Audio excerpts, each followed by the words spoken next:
અત્યારે આપણે ન્યૂઝમાં જોઈએ છીએ કે યુએસએ અને ઈરાન વચ્ચે યુદ્ધ થઈ રહ્યું છે, તો એના લીધે ભાવો વધશે, ફુગાવો થશે, કે પછી આપણે ન્યૂઝપેપરમાં દર મહિને જોતા હોઈએ છીએ કે આ મહિને CPI ઇન્ફ્લેશન રેટ 2.75% રહ્યું.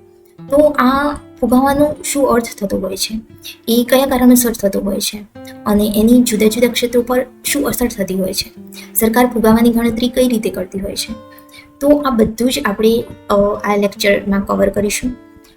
આ પાર્ટ 1 છે. થોડા ટોપિક આ લેક્ચરમાં કવર કરીશું અને બાકીના પાર્ટ 2માં કવર કરીશું. તો જો તમારા સિલેબસમાં ઇકોનોમિક્સ છે, ભલે તમે ક્લાસ 1-2ની તૈયારી કરો છો કે ક્લાસ 3ની કોઈ એક્ઝામની તૈયારી કરો છો, પણ જો તમારે ઇકોનોમિક્સ ભણવાનું છે તો આ લેક્ચર તમને યુઝફુલ થશે. આપણે ફર્સ્ટ ફુગાવાના અર્થથી શરૂ કરીએ. તો આપણે જોઈએ ફુગાવો શું છે. તો એનો સિમ્પલ અર્થ છે વસ્તુઓ અને સેવાઓના ભાવમાં થતું સતત વધારો તમામ ક્ષેત્રોમાં. જ્યારે દરેક વસ્તુ અને સેવાઓના ભાવમાં વધારો થઈ રહ્યો હોય, એની કિંમતમાં વધારો થઈ રહ્યો, તમામ ક્ષેત્રોની વસ્તુઓ અને સેવાઓની વાત થાય છે. એવું નથી કે કોઈ એક વસ્તુની કિંમતમાં વધારો થઈ ગયો અને આપણે કહીએ કે ઇન્ફ્લેશન થઈ રહ્યું છે, પણ જે જનરલ પ્રાઇસ લેવલ છે ઇકોનોમિકમાં વસ્તુઓ અને સર્વિસીસનું, તો એ વધી રહ્યું છે, તો એને આપણે કહીશું કે ફુગાવો થયો છે. વસ્તુઓ અને સેવાઓના પુરવઠાની સરખામણીમાં માંગના વધારાને કારણે કિંમતમાં વધારો થયો. વસ્તુઓ અને સેવાઓનો જે પુરવઠો અવેલેબલ છે બજારમાં, જેટલી વસ્તુઓ છે, જેટલી સેવાઓ છે, પણ એના કરતાં જો માંગ વધી છે, પબ્લિક પહેલાં જેટલું ખરીદી રહી હતી હવે તેમને એનાથી વધારે ખરીદવું છે, તો માંગમાં વધારો થયો, પુરવઠો તો એટલું જ છે, તો એની કિંમત વધી જશે. ધારો કે એક બજાર છે અને એમાં 100 સફરજન અવેલેબલ છે અને આ સફરજનને લેવાવાળા 100 લોકો છે, દરેક માણસ એક સફરજન લે છે. હવે એવું થાય કે આ લોકોમાંથી અમુક લોકોની આવક વધી છે, તો હવે કોઈ માણસને 2 સફરજન લેવા છે, કોઈને 3 સફરજન લેવા છે, પણ બજારમાં તો 100 સફરજન જ અવેલેબલ છે. તો શું થશે, આ જે સફરજન વેચનારાઓ છે એ એની પ્રાઇસ વધારી દેશે, કારણ કે માંગ તો છે જ, લોકોને સફરજન જોઈએ છે અને એની આવક વધી ગઈ છે, તો એ વધેલી કિંમત ચૂકવવા માટે સક્ષમ પણ છે.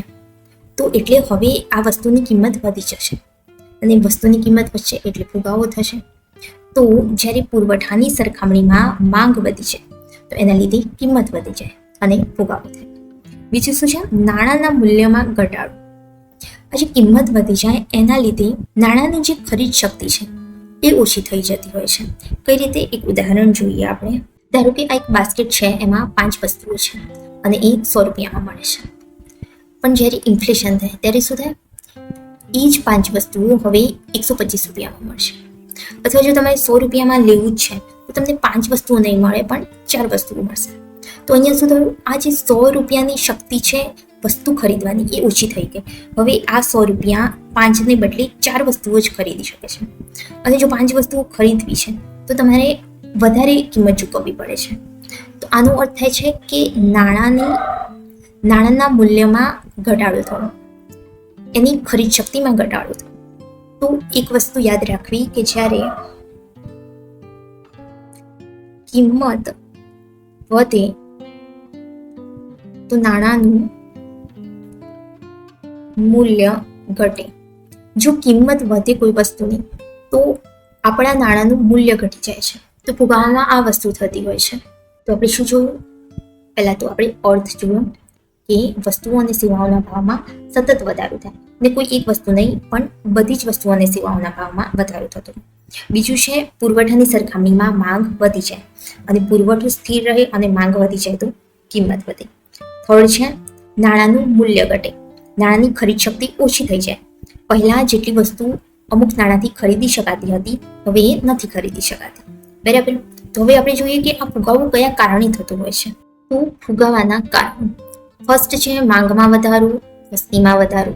તો માંગમાં વધારો જે આપણે સમજ્યા, વસ્તીમાં વધારો. જો વસ્તી વધી રહી છે તો માંગ ઓટોમેટિકલી વધશે, કારણ કે હવે વધેલી વસ્તીને પણ વસ્તુઓ અને સેવાઓ જોઈશે, તો એ લોકો માંગ વધારે કરશે અને ફુગાવો થશે. બીજું છે નાણાંના પુરવઠામાં વધારો, વેતનમાં વધારો. માંગ ક્યારે વધે, જો લોકો પાસે વાપરવા માટે એટલા પૈસા હોય, જો એમની જોડે નાણાં વધુ હોય, એમના વેતનમાં વધારો થયો હોય, માણસો જે કમાય છે એમની કમાણીમાં વધારો થતું હોય, એમની સેલેરીઝમાં વધારો થતું હોય, વેજીસમાં વધારો થતો હોય, તો આ જે વધેલી આવક છે એના દ્વારા એ વસ્તુઓ વધારે ખરીદવાનો પ્રયત્ન કરશે. અને વસ્તુઓ વધારે ખરીદશે, પુરવઠો એટલા પ્રમાણમાં નહીં વધે તો ઓટોમેટિકલી કિંમત વધશે અને ફુગાવો થશે. બીજું છે ઉત્પાદન ખર્ચમાં વધારો. અચ્છા, જે કંપનીઝ, ફેક્ટરીઝ એ બધી જગ્યાએ જ્યાં વસ્તુનું ઉત્પાદન થાય છે એમને વસ્તુ બનાવવા માટે જો વધુ ખર્ચ થઈ રહ્યો છે, ધારો કે કોઈ કંપની છે અને એ અમુક વસ્તુ બનાવી રહી છે. હવે આ વસ્તુ બનાવવા માટે એ લોકો જ્યાંથી કાચો માલ લાવે છે તો એ કાચા માલના ભાવ વધી ગયા, તો એમને વસ્તુ બનાવવી હવે મોંઘી પડશે. પહેલા સપોઝ કરો એ 100 રૂપિયામાં વસ્તુ બનાવતા હતા અને 110માં બજારમાં વેચતા હતા, કારણ કે એમને નફો પણ કરવાનો છે. પણ હવે વસ્તુ જ જો 110માં બનવા લાગી તો એ લોકો આપણને 110માં નહીં આપે, એ આપણને 130માં કે 140માં આપે છે. તો આપણે જે પહેલા કિંમત ચૂકવતા હતા હવે એઝ અ કન્ઝ્યુમર આપણે વધારે કિંમત ચૂકવીશું, તો ફુગાવો થશે. તો એવી રીતે જો એ ફેક્ટરીમાં કામ કરતા કર્મચારીઓ વધારે પગાર માગે તો પણ કંપનીને વસ્તુ બનાવવી મોંઘી પડે અને એટલે એ વધારાના ખર્ચનો ભાર આપણા પર પડે અને એનાથી આપણે વસ્તુની વધારે કિંમત ચૂકવવી પડે. બરાબર. બીજું છે કરમાં ઘટાડો. સરકાર જે આપણા જોડેથી ટેક્સ લે છે, હવે આ ટેક્સ જો એ ઓછો લે તો એટલી આવક આપણી જોડે બચે અને આપણે એનાથી વસ્તુઓ ખરીદીએ. તો જો કરમાં ઘટાડો થાય તો આપણા જોડે ડિસ્પોઝેબલ ઇન્કમ વધી જાય, ખર્ચપાત્ર આવક આપણી જોડે વધારે રહે અને એનાથી આપણે વસ્તુઓ ખરીદીએ તો એ ફુગાવો થાય. નેક્સ્ટ છે સબસિડી. સરકાર વસ્તુ ખરીદવા માટે સબસિડી આપતી હોય છે એના પર. ધારો કે સરકાર ઇલેક્ટ્રિસિટી પર સબસિડી આપે છે કે આપણે હવે વીજળીનું બિલ થોડું ઓછું ભરવું પડે છે, તો આપણે વીજળીનો વપરાશ વધારે કરશું, પરિણામે વીજળી વધારે બનાવવી પડશે, ઇલેક્ટ્રિસિટીનું ઉત્પાદન વધુ કરવું પડશે એ વીજ કંપનીઓને, તો એ ઇવેન્ચ્યુઅલી ભાવ વધારામાં પરિણમશે. તો જ્યારે સબસિડી આપવામાં આવે વધારે તો લોકો એ વસ્તુનો વપરાશ વધારે કરે અને બાકી જે વસ્તુ લેવા માટે જેટલા રૂપિયા એમને ચૂકવવા પડતા હતા એનાથી ઓછા ચૂકવવા પડે, કારણ કે સરકાર કિંમતનો અમુક હિસ્સો ચૂકવે છે. તો લોકો જોડે એટલું નાણું વધુ રહે તો એ બીજી વસ્તુઓ પણ ખરીદે, જે ઇવેન્ચ્યુઅલી ફુગાવો ક્રિએટ કરે. નેક્સ્ટ છે રૂપિયાનું અવમૂલ્યન.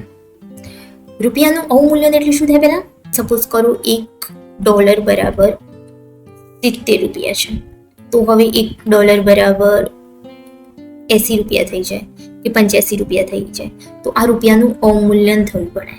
મતલબ પહેલા જેટલા રૂપિયાથી $1 આવતો હતો હવે એટલા રૂપિયાથી નથી આવતો ને વધુ રૂપિયા ચૂકવીએ તો $1 મળે છે, મતલબ આપણા રૂપિયાનું અવમૂલ્યન થયું છે. આ રૂપિયાના અવમૂલ્યનથી શું થાય? તો આપણો દેશ ઘણી બધી વસ્તુઓ આયાત કરે છે, બીજા દેશથી મંગાવે છે. આપણે ક્રૂડ ઓઇલ અરાઉન્ડ 88% આયાત કરીએ છીએ. એવી જ રીતે જુદી જુદી કંપનીઝ ઇલેક્ટ્રોનિક્સ, કાચો માલ, આ બધું મશીનરી, આ બધું મંગાવતી હોય છે. એ બધી વસ્તુઓ પાછળ જે ખર્ચ થાય છે એ વધી ગયો જો રૂપિયાનું અવમૂલ્યન થયું તો એટલે વસ્તુ મોંઘી બનશે અને પછી એની કિંમત વધશે. બીજું કે જ્યારે ક્રૂડ ઓઇલનો ભાવ વધે એટલે ટ્રાન્સપોર્ટેશનનો ભાવ વધી જાય અને દેશમાં એક જગ્યાએથી બીજી જગ્યાએ જે સામાન ટ્રાન્સપોર્ટ થાય એનો ભાવ વધી જાય. એટલે જો રૂપિયાનું અવમૂલ્યન થાય અને આપણને ક્રૂડ ઓઇલ મોંઘું પડે એટલે બાકીની દરેક વસ્તુ આપણને મોંઘી પડવા લાગે, એટલે છેવટે ફુગાવો થાય. રાઈટ. તો આ રૂપિયાના અવમૂલ્યનના લીધે ફુગાવો થતો હોય છે. બીજું છે વસ્તુની અછત. કોઈ વસ્તુ એટલા પ્રમાણમાં નથી બની રહી કે જેટલી એની માંગ છે, તો વસ્તુ ઓછી છે, માંગ વધુ છે તો ફુગાવો થશે. નેક્સ્ટ છે ખાધ પૂર્તિ. ખાધ શું હોય? પહેલા સરકારનો જે ખર્ચ છે એ એની આવકથી વધારે છે. સરકાર જે ટેક્સ વગેરેથી કમાય છે એના કરતાં એ વધુ ખર્ચી રહી છે. તો આ જે વધારાનો ખર્ચ છે એ કઈ રીતે કરશે? યા તો એ ઉધાર પૈસા લેશે અથવા વધારે નાણું છાપશે, મની વધારે પ્રિન્ટ કરશે. તો હવે એ જે વધારાનું નાણું છે એ છેવટે અર્થતંત્રમાં સર્ક્યુલેશનમાં જશે, લોકો જોડે આવશે અને લોકો એ વાપરશે. પુરવઠો તો એનો એ જ છે, વસ્તુઓ એટલી જ છે પણ પૈસા વધારે છે હવે, તો એ પાછું માંગ વધી ગઈ, પુરવઠો એનો એ જ છે તો એ ફુગાવો થશે. એટલે ખાધ પૂર્તિ પણ ફુગાવાને અસર કરે છે. બીજું છે અન્ય પરિબળોમાં યુદ્ધ, ક્રૂડ તેલના ભાવમાં વધારો. આપણે અત્યારે જોઈ જ રહ્યા છીએ કે વેસ્ટ એશિયામાં જે યુદ્ધ ચાલે છે એના લીધે ક્રૂડ ઓઇલ નથી પહોંચી રહ્યું, તેના ભાવો વધી રહ્યા છે અને એના લીધે અર્થતંત્રમાં દરેક વસ્તુના ભાવ વધી રહ્યા છે. તો આ બધા જે કારણો છે એમાં એક વસ્તુ કોમન છે કે જ્યારે માંગ વધી જાય અને પુરવઠો એટલો જ રહે, અથવા જ્યારે પુરવઠા કરતાં માંગ વધી જાય તો એ ફુગાવામાં પરિણમે. આ બધા જે આપણે કારણો જોયા એમાં એ વસ્તુ છેવટે આવતી હતી કે નાણાં વધુ થઈ ગયા અને એટલા પ્રમાણમાં સામાન નથી, તો પછી કિંમત વધશે અને ફુગાવો થશે. તો આ હતા ફુગાવાના કારણો. હવે આપણે નેક્સ્ટ જોઈએ ફુગાવાના પ્રકારો. તો ફર્સ્ટ છે માંગ પ્રેરિત ફુગાવો, ડિમાન્ડ બોમ. તો હવે તમને ખબર જ છે કે ઉપલબ્ધ પુરવઠા કરતા વસ્તુઓ અને સેવાઓની માંગમાં વધારાને કારણે ફુગાવો આપણે પહેલાં જોયું છે. અચ્છા, એમાં એક વસ્તુ શું છે, પુરવઠો વધતા સામાન્ય ભાવ સપાટી. જ્યારે કોઈ વસ્તુની માંગ વધુ છે તો જે કંપનીઝ એનું પ્રોડક્શન કરે છે એ વસ્તુ પછી વધારે બનાવવા લાગે અને બીજી કંપનીઝ પણ બજારમાં આવે કે આ એક વસ્તુ બહુ વેચાઈ રહી છે તો આપણે એનું પ્રોડક્શન કરીએ. તો નવી કંપનીઝ આવે, જે એક્ઝિસ્ટિંગ કંપનીઝ છે એ બધું ઉત્પાદન કરવા લાગે, તો છેવટે જેટલી માંગ હતી એટલો પુરવઠો ઉપલબ્ધ થઈ જાય બજારમાં અને એના લીધે પછી જે કિંમતો હતી એ સામાન્ય થઈ જાય, પ્રાઇસ ડાઉન થાય અને સામાન્ય ભાવ સપાટી હતી એટલે સુધી ભાવ પહોંચી જાય. તો એક વખત પુરવઠો વધે પછી ફુગાવો થોડો ઓછો થઈ જાય. નેક્સ્ટ છે ખર્ચ પ્રેરિત ફુગાવો. અહીં વસ્તુઓના ભાવ એટલે વધ્યા છે કારણ કે ઉત્પાદન ખર્ચમાં વધારો થયો છે. આપણે જોયું હતું કે કોઈ કંપનીને જો રો મટીરિયલ મોંઘું પડે, રો મટીરિયલના પૈસા એમને વધારે ચૂકવવા પડે છે, તેમને વસ્તુની કિંમતમાં વધારો કરવો પડશે. એવી જ રીતે એમના જે કર્મચારીઓ છે એમને જો વધારે પગાર ચૂકવવો પડે છે તો પણ વસ્તુની કિંમત વધશે. તો એ ઉત્પાદન ખર્ચમાં થતો વધારાને કારણે જે ફુગાવો થાય એને ખર્ચ પ્રેરિત ફુગાવો કહેવાય. અહીંયા માંગ વધી હોય એવું જરૂરી નથી, માંગ એટલી જ છે, પણ હવે એ માંગને પૂરી કરવા પણ જેટલું વસ્તુઓ બનાવવી પડે છે એ વસ્તુઓ બનાવવી થોડી મોંઘી થઈ ગઈ છે. તો એના લીધે ઉત્પાદન ખર્ચ જે વધ્યો છે એના લીધે કિંમત વધીને ફુગાવો થયો છે. ફુગાવાના બીજા પ્રકારો પણ છે. એમાં છે મંદ ફુગાવો, કે જેમાં 1 થી 3% જેટલો ફુગાવો રહેતો હોય. એ વસ્તુની કિંમત જો 100 રૂપિયા હોય તો વર્ષના અંતે 103 જેવી થઈ જાય. તો આ સામાન્ય ફુગાવો છે, ઓર ક્રિપિંગ ઇન્ફ્લેશન. અને આ જે આટલો ફુગાવો છે એ સામાન્ય છે અને એ થવું પણ જોઈએ, કારણ કે આર્થિક વૃદ્ધિ માટે ભાવો 100 રૂપિયાની વસ્તુ 103 થાય એ નોર્મલ છે અને એટલી થાય છે. જે વિકસિત દેશો છે ત્યાં આ પ્રકારના 1 થી 3% અંદર ફુગાવો જોવા મળતો હોય છે, કે જ્યારે બાહ્ય અસરો બહુ થતી ના હોય અને વસ્તુઓની કિંમત ધીમે ધીમે વધતી હોય. એના પછી છે ચાલતો ફુગાવો, દોડતો ફુગાવો. ચાલતા ફુગાવામાં 3 થી 10% અરાઉન્ડ ફુગાવો થતો હોય. કે આપણા ઇન્ડિયામાં ફુગાવાની એક લિમિટ નક્કી કરેલી છે આરબીઆઈએ કે 4% પ્લસ એન્ડ માઇનસ 2%. મતલબ આ સાઈડ 4 - 2 2% અને આ સાઈડ 4 + 2 6%. મતલબ આપણો ફુગાવો 2 થી 6ની વચ્ચે હોવો જોઈએ એવી લિમિટ નક્કી કરેલી છે. પણ જો 2 થી ઓછું થાય અથવા 6 થી વધુ થાય તો પછી એ પ્રોબ્લેમેટિક છે અને પછી સરકાર આરબીઆઈ એ જુદી જુદી નીતિઓ બનાવશે અને એને કંટ્રોલ કરવાનો પ્રયત્ન કરશે. દોડતો ફુગાવો એટલે 10 થી 20% જેટલો ફુગાવો. અને આ ચિંતાનો વિષય છે કારણ કે આટલો ફુગાવો અર્થતંત્ર માટે બહુ જ નુકસાનકારક સાબિત થતો હોય છે અને સરકાર અને આરબીઆઈ એ જુદી જુદી નાણાકીય નીતિ અને ફિસ્કલ પોલિસી, રાજકોષીય નીતિ લાવીને આને કર્બ કરવાનો પ્રયત્ન કરતી હોય છે, કારણ કે આ 10-20% આગળ જઈને વધારે થઈ શકે છે.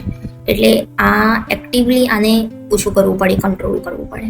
જો એનાથી પણ વધારે ફુગાવો થાય તો ઝડપી ફુગાવો, મતલબ 20%, 100%, 200, 300, 700% આટલો ફુગાવો થતો હોય કે અત્યારે વસ્તુની કિંમત 100 રૂપિયા હોય તો વર્ષના અંત સુધીમાં મે બી 700 રૂપિયા જતી રહી હોય. અને આ લોકો માટે બહુ જ ડિફિકલ્ટ બનાવી દે નેસેસરી વસ્તુઓ ખરીદવાનું પણ, કે જીવન જરૂરિયાતની વસ્તુઓ પણ ના ખરીદી શકીએ. એટલે એ છે ઝડપી ફુગાવો અને આને કંટ્રોલ કરવો બહુ જ મુશ્કેલ થતો હોય છે. અને જે સિવિયર પ્રકારનું ઇન્ફ્લેશન હોય છે એ છે હાઇપર ઇન્ફ્લેશન, કે જ્યાં કોઈ લિમિટ નથી ઇન્ફ્લેશનની. વસ્તુના ભાવ 1000%થી લઈને લાખ%થી લઈને બિલિયન, ટ્રિલિયન સુધી વધી શકે છે, કે જ્યાં જે કરન્સી હોય દેશની એનું કોઈ મૂલ્ય નથી રહેતું, એના પર ટ્રસ્ટ નથી રહેતો અને આખું અર્થતંત્ર ભાંગી પડે છે. એનું ફેમસ ઉદાહરણ છે 1923માં જે જર્મનીમાં હાઇપર ઇન્ફ્લેશન થયું હતું. એમને વર્લ્ડ વોર 1 પછી વળતર ચૂકવવાનું હતું બેલ્જિયમ ને ફ્રાન્સ ને એ બધા દેશોને. તો એ લોકોએ એમનું નાણું છાપવાનું શરૂ કર્યું, એક્સેસિવ નાણું, ઘણું બધું નાણું પ્રિન્ટ કરવા લાગ્યા. કારણ કે એમની યુદ્ધના લીધે આમે સ્થિતિ ખરાબ હતી, એમના જોડે નાણું તો હતું નહીં, અને ઉપરથી એમને વળતર ચૂકવવાનું હતું. ઘણું બધું નાણું પ્રિન્ટ કરવાનું શરૂ કર્યું. એના લીધે એ થયું કે એ નાણાંની કોઈ વેલ્યુ જ ના રહી. એ જર્મન માર્ક, એમનું જે નાણું છે એને જર્મન માર્ક્સ કહેવાતું. તો એની કોઈ વેલ્યુ જ ના રહી કે તમારે એક બ્રેડ લેવી હોય તો પણ તમારે ટ્રિલિયનમાં માર્ક ચૂકવવા પડે. એનું એક ઇન્ટરેસ્ટિંગ વસ્તુ જોઈએ આપણે તો આ એ વખતનો ફોટો છે કે જ્યાં બાળકો કરન્સીના સ્ટેકથી રમી રહ્યા છે, કારણ કે આ કરન્સીની કોઈ વેલ્યુ જ નથી. આ બીજો ફોટો છે, એમાં આ લેડી સ્ટવ જલાવે છે કરન્સીથી. તો એટલું બધું ઇન્ફ્લેશન કે જ્યાં નાણાંનું કોઈ મૂલ્ય નથી. હવે આમાં પ્રશ્ન એ થાય કે તો પછી ડે ટુ ડે જે વ્યવહારો છે એ કઈ રીતે કરે? તો એ પછી બાર્ટર સિસ્ટમ, વસ્તુના બદલામાં વસ્તુ ખરીદે, અથવા પછી બીજા દેશનું નાણું યુઝ કરે કે ડોલરમાં વસ્તુઓ ખરીદે. કારણ કે જે એમની કરન્સી છે એનું તો કોઈ મૂલ્ય જ ના રહે. એટલું હાઇપર ઇન્ફ્લેશન થઈ જાય કે સવારે 1000 રૂપિયા હોય તો સાંજે 3-4 લાખ રૂપિયા થઈ જાય કોઈ વસ્તુનું. એટલું ઇન્ફ્લેશન. તો આ છે હાઇપર ઇન્ફ્લેશન. અને એના પછી જ્યારે સ્થિતિ નોર્મલ થઈ તો એ વખતે પછી એ જે નાણું હતું એ એમને વિથડ્રો કરી લીધું અને બીજું નવું નાણું આવ્યું. તો આ હાઇપર ઇન્ફ્લેશન, અને એ જ કારણ છે કે આપણે અનલિમિટેડ નાણું પ્રિન્ટ ના કરી શકીએ. કોઈ વખત લોકોને પ્રશ્ન થતો હોય છે કે સરકાર આ જે ગરીબી છે, બેરોજગારી છે એને ખતમ કરી શકે છે ને, એમની જોડે તો એ પાવર છે કે પૈસા પ્રિન્ટ કરી શકે, પણ એવી રીતે પૈસા પ્રિન્ટ ના થઈ શકે. કારણ કે જો જેટલું નાણું પ્રિન્ટ થશે એટલા પ્રમાણમાં સામે વસ્તુઓ એટલી જલ્દી થોડી બની જશે. વસ્તુઓ તો જેટલી છે એટલી જ રહેશે ને. પણ જો લોકોની પાસે બહુ નાણું જતું રહ્યું તો પછી એ ખાલી ભાવ વધશે, એનાથી કોઈ ગરીબી અથવા બેરોજગારી દૂર ના થઈ જાય. જો એવું કરવું છે તો એના માટે સરકાર જુદી જુદી નીતિઓ લાવતી હોય છે, જુદી જુદી સ્કીમ લાવે. આ જે રાશન મળતું હોય છે, બિલો પોવર્ટી લાઇનના જે લોકો હોય, BPL કાર્ડ ધારકોને જે રાશન મળે છે, તો એ પ્રકારની સ્કીમ લાવી શકે કે જેની જરૂર છે એને મદદ કરીએ આપણે. પણ ઘણા બધા પૈસા છાપી દેવા અને પછી એ લોકો જોડે પહોંચાડી દેવા અને એવી રીતે ગરીબી દૂર ના થાય. એના લીધે ખાલી પછી અર્થતંત્ર આવી રીતે હાઇપર ઇન્ફ્લેશન થાય અને બધું પડી ભાગે. તો આ હતું અતિ ઝડપી ફુગાવો. એના પછી નેક્સ્ટ છે હેડલાઇન ફુગાવો. આ ફુગાવાનો પ્રકાર એની ગણતરીના આધારે છે કે જીવન જરૂરિયાત તમામ વસ્તુઓ અને સેવાઓને ફુગાવાની ગણતરીમાં ધ્યાનમાં લેવામાં આવે છે. કે જે રીતે ફુગાવાની ગણતરી થાય છે, આપણે જોઈશું ગણતરી કઈ રીતે થાય છે, પણ એ જે ગણતરી થાય છે એમાં તમામ વસ્તુઓ અને સેવાઓના ભાવ કેટલા વધે છે એવરેજ, એનું કેલ્ક્યુલેશન કરીને જે ફુગાવો કાઢવામાં આવે એને હેડલાઇન ફુગાવો કહેવાય. અને કોર ફુગાવો એટલે આ જે હેડલાઇન ફુગાવાની ગણતરી કરી છે એમાંથી ઉર્જા અને ખાદ્ય વસ્તુઓને ગણવાની નહીં, કારણ કે એ અસ્થિર ભાવવાળી વસ્તુઓ છે. જે ફ્યુલ છે અને ખાદ્ય વસ્તુઓ છે, ફૂડ આઇટમ છે, જે ખાવાની ચીજો છે, એનો ભાવ વારંવાર બદલાતો રહેતો હોય છે. તો જ્યારે આપણે ગણતરી કરીએ ત્યારે આની અસરને લીધે એ જે ફિગર આવે ગણતરીની એ બહુ બદલાતી હોય છે. તો એ બંને વસ્તુઓને બાકાત રાખીને જે ગણતરી કરવામાં આવે છે એને કોર ફુગાવો કહે છે. બોટલનેક ફુગાવો કે જેમાં પુરવઠામાં ઘટાડો થાય.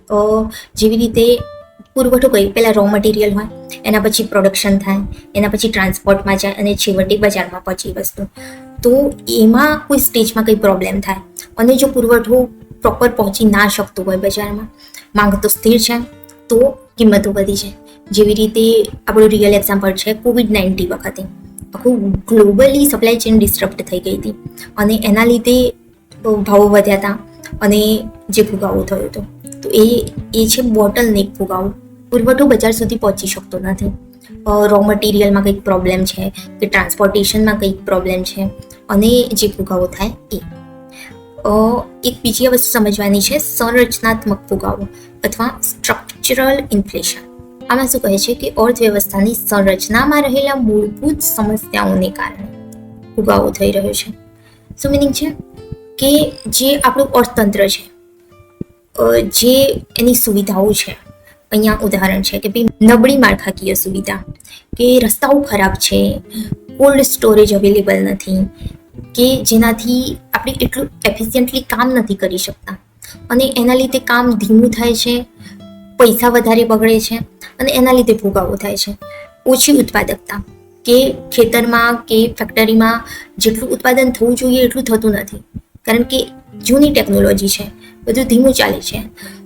સરકારી નીતિઓનો અભાવ, કદાચ એવી નીતિઓનો અભાવ છે અથવા જે નીતિઓ છે એટલી ઇફેક્ટિવ નથી કે એક વસ્તુને એટલી એફિશિયન્ટલી ઓછા ભાવે બનાવીને આપણે માર્કેટમાં અવેલ કરાવી શકીએ.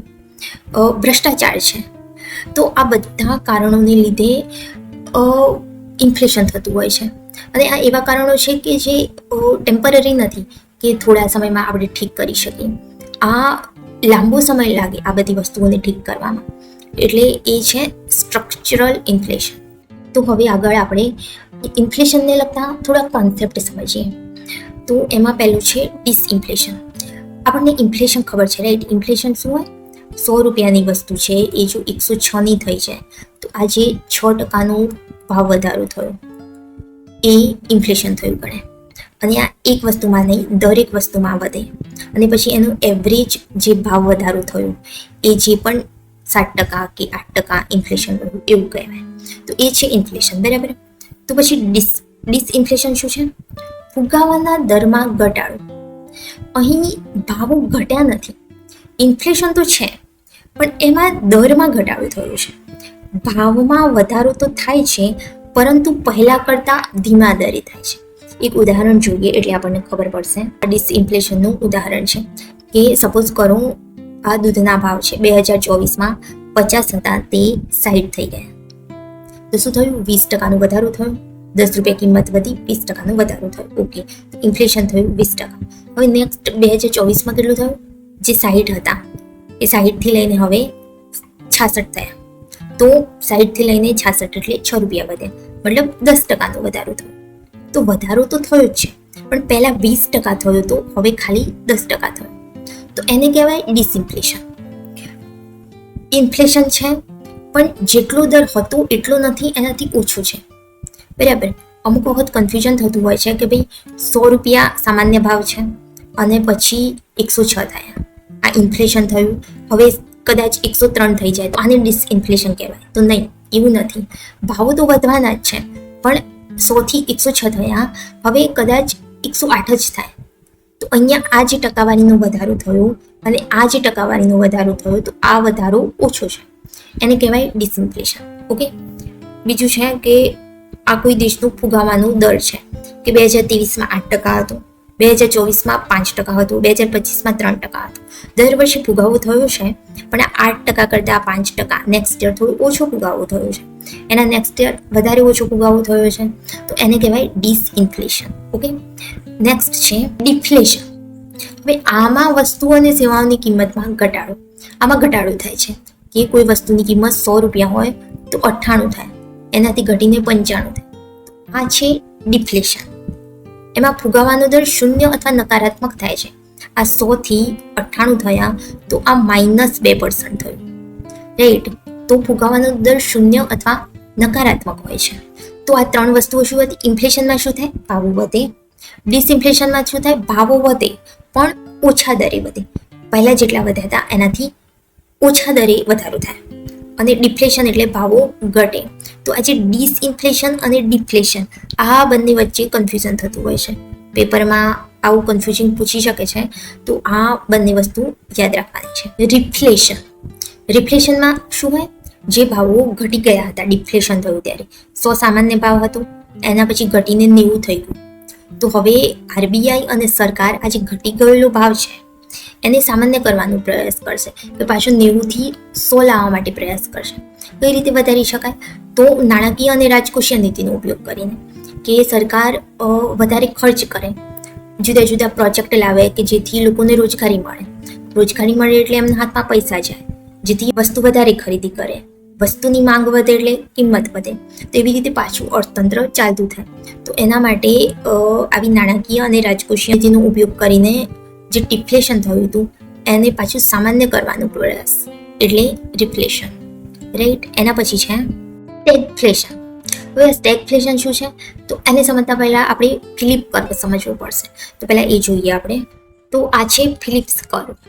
આ ફિલિપ્સ કર્વમાં શું છે? એમાં જો ફુગાવાનો દર વધે તો બેરોજગારીનો દર ઘટે. મતલબ જો 3% ફુગાવો છે તો બેરોજગારી કેટલી છે? 2%. જો ઓછો ફુગાવો છે, 1%ની આજુબાજુ ફુગાવો છે, તો બેરોજગારીનો દર વધુ છે 4%. મતલબ જો ફુગાવો વધુ છે તો બેરોજગારી ઓછી છે. બેરોજગારી ઓછી છે એટલે કે રોજગારી વધારે છે. મતલબ જો ફુગાવો હોય તો રોજગારી હોય. એનો શું અર્થ થાય? તો AW ફિલિપની થિયરી એવી છે કે જો ફુગાવો હશે અર્થતંત્રમાં તો એટલી વસ્તુની માંગ વધુ હશે. હવે વસ્તુની માંગ વધુ છે તો વસ્તુનું પ્રોડક્શન વધુ કરવું પડશે. તો એટલા માટે કંપનીઝને વગેરે લેબર, કર્મચારીઓ એ બધાને વધારે હાયર કરશે. તો એમને નોકરી મળશે, મતલબ રોજગારી મળશે. તો જો અર્થતંત્રમાં ફુગાવો હશે તો રોજગારી હશે.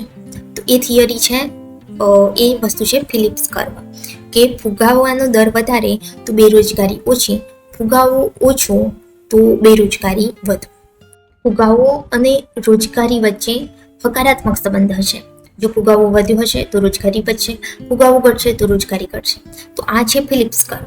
હવે આપણે જોઈએ સ્ટેગફ્લેશન શું છે. તો સ્ટેગફ્લેશનમાં ફુગાવો અને બેરોજગારી બંનેની હાજરી છે. જ્યારે આપણે ફિલિપ્સ કર્વ જોયું તો એમાં હતું કે ભાઈ ફુગાવો વધારે હોય તો બેરોજગારી ઓછી હોય, પણ અહીંયા સ્ટેગફ્લેશનમાં ફુગાવો પણ છે અને બેરોજગારી પણ છે. તો જ્યારે આવી સ્થિતિ હોય એને કહેવાય સ્ટેગફ્લેશન. અને આ પ્રકારનો ફુગાવો કંટ્રોલ કરવો સરકાર માટે બહુ મુશ્કેલ બની જતું હોય છે, કારણ કે ફુગાવો છે, વસ્તુની કિંમત વધુ છે, પણ સાથે સાથે બેરોજગારી પણ છે. તો જ્યારે બેરોજગારી માટે સરકાર કોઈ નીતિ લાવે તો એ ફુગાવો વધુ પ્રબળ બનાવે છે, અને ફુગાવા માટે કોઈ નીતિ લાવે તો એ બેરોજગારીને અસર કરે છે. તો એ છે સ્ટેગફ્લેશન. નેક્સ્ટ છે સ્ક્યુફ્લેશન. સ્ક્યુફ્લેશનમાં શું હોય છે કે અમુક ક્ષેત્રોની વસ્તુઓ અને સેવાઓના ભાવમાં વધારો છે, ત્યાં ફુગાવો છે, જ્યારે બાકીના ક્ષેત્રોમાં સ્થિર ભાવ છે અથવા ભાવમાં ઘટાડો થયો છે. મતલબ જે ફુગાવો છે એ અનઇવન છે, અમુક ક્ષેત્રોમાં છે, અમુક ક્ષેત્રોમાં નથી. તો એ છે સ્ક્યુફ્લેશન. કે ધારો કે ફૂડ વસ્તુઓના ભાવ વધી જાય પણ બાકી બધી વસ્તુઓના ભાવ સેમ જ હોય અથવા ઘટી ગયા હોય, તો એ સ્ક્યુફ્લેશન. તો આ હતા ફુગાવા રિલેટેડ અમુક કોન્સેપ્ટ. એના પહેલાં આપણે જોયું કે ફુગાવાના પ્રકારો કયા કયા હોય છે અને ફુગાવો કયા કારણે થતો હોય છે, અર્થ શું છે. અને હવે આપણે નેક્સ્ટ વિડીયોમાં કવર કરીશું કે જુદા જુદા ક્ષેત્રોમાં ફુગાવાની શું અસર થતી હોય છે, તેમજ ફુગાવાની ગણતરી કઈ રીતે થાય છે, CPI, WPI, PPI એ બધું શું છે. તો એ આપણે નેક્સ્ટ વિડીયોમાં જોઈશું. ઓકે, તો કીપ લર્નિંગ. અને આ વિડીયો બીજા લોકો જોડે શેર કરો, અમુક ગ્રુપ્સમાં શેર કરો કે જેથી બીજા એસ્પિરન્ટ્સ છે એમને પણ બેનિફિટ મળે અને એ પણ શીખી શકે. તો ઓકે, બાય.